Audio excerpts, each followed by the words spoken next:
بسم اللہ الرحمن الرحیم۔ ہماری گفتگو کا موضوع سائنس اور دین میں رابطہ ہے۔ اس مسئلے میں موجود 4 نظریات کی طرف اشارہ کیا تھا پچھلے درس میں۔ آج ان میں سے ایک نظریے کی وضاحت اور اس کا رد پیش کرنا ہے۔ وہ نظریہ یہ ہے کہ دین اور سائنس میں تداخل موجود ہے۔ یہ نظریہ قائل ہے کہ سائنس کا موضوع چونکہ مادی جہان ہے اور مادی جہان خدا کی مخلوق ہے، اور دوسری طرف سے دین خدا کی طرف سے آیا ہے، پس مادی جہان بھی دین کا موضوع ہے، لہذا دین تمام چیزوں میں رائے کا اظہار کرنے کا حق رکھتا ہے۔ حتیٰ سائنسی مسائل میں بھی دین اپنی رائے بیان کر سکتا ہے۔ پس سائنسدانوں کو چاہیے کہ دین کی مکمل اطاعت کریں، اپنی تحقیق کا موضوع دین سے لیں اور دین کے دائرہ کار میں رہتے ہوئے تحقیق کریں۔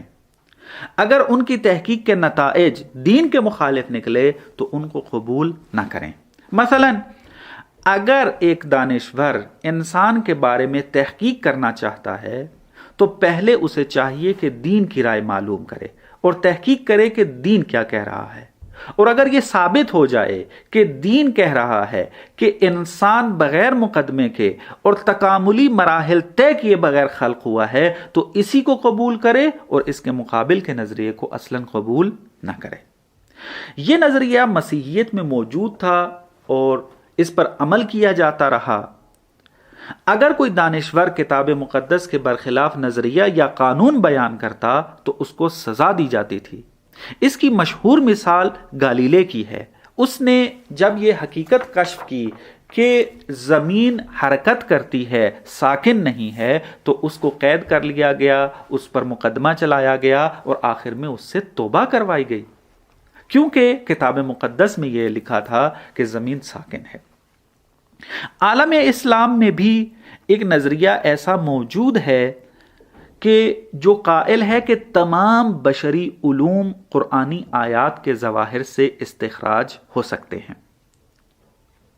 اگر دیکھا جائے تو آخر میں اس نظریے کا نتیجہ بھی وہی نکلتا ہے کہ جو مسیحیت میں موجود تھا، کیونکہ جب تمام بشری علوم قرآن میں موجود ہیں تو پھر ہمیں تجربی طور پر تحقیق کرنے کی بجائے قرآن سے استخراج کر لینا چاہیے، اس کی طرف رجوع کریں، نتیجہ لیں اور بشر کو پیش کر دیں۔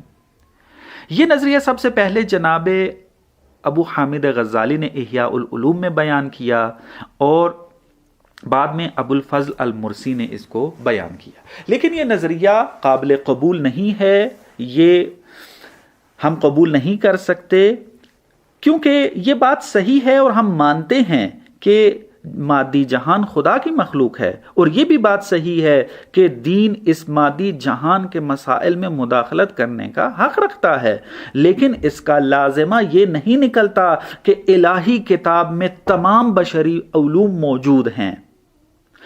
اگر ہم مسیحیت میں آ کر دیکھتے ہیں تو یہ بات اب ثابت ہو چکی ہے کہ کتاب مقدس وحی الہی نہیں ہے، بلکہ مختلف افراد کے افکار کا مجموعہ ہے، لہٰذا اس کی بات کو دین کی طرف منسوب نہیں کیا جا سکتا۔ لیکن جب ہم عالم اسلام میں آتے ہیں تو حقیقت اس کے برخلاف ہے۔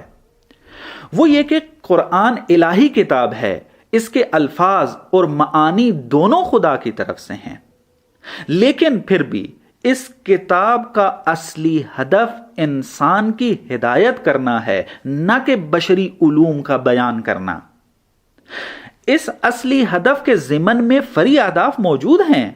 مثلا قرآن نے ایک جو فرعی ہدف بیان کیا ہے وہ ہے قرآن کا معجزہ ہونا، اور قرآن کا معجزہ ہونا مختلف پہلوؤں میں ہے، اور اس میں ایک پہلو سائنسی بھی پایا جاتا ہے، یعنی قرآن سائنسی طور پر بھی معجزہ ہے۔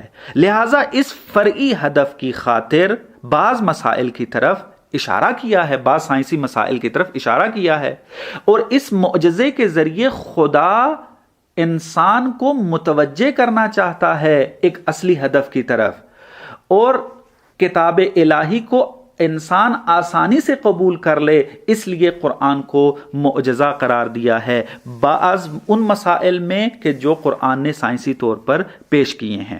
لیکن اس کا مطلب یہ نہیں نکلتا کہ تمام سائنسی مسائل قرآن میں موجود ہیں، قطعاً یہ نتیجہ نہیں نکلتا۔ ہم قائل ہیں قرآن معجزہ ہے اور سائنسی مسائل میں بھی معجزہ ہے۔ اب یہ الگ بحث ہے کہ قرآن کتنی آیات میں سائنسی طور پر معجزہ ہے اور کتنی آیات میں جو سائنسی مسائل پیش ہوئے ہیں ان میں معجزہ نہیں ہے۔ یہ ایک تفصیلی گفتگو ہے کہ جو کسی مناسب موقع پر مستقل عنوان کے تحت پیش کی جائے گی۔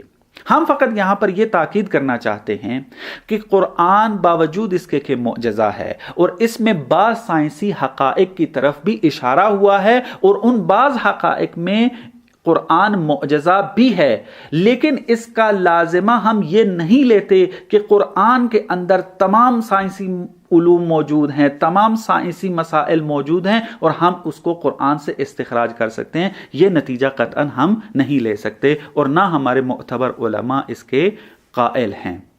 والسلام علیکم ورحمۃ اللہ وبرکاتہ۔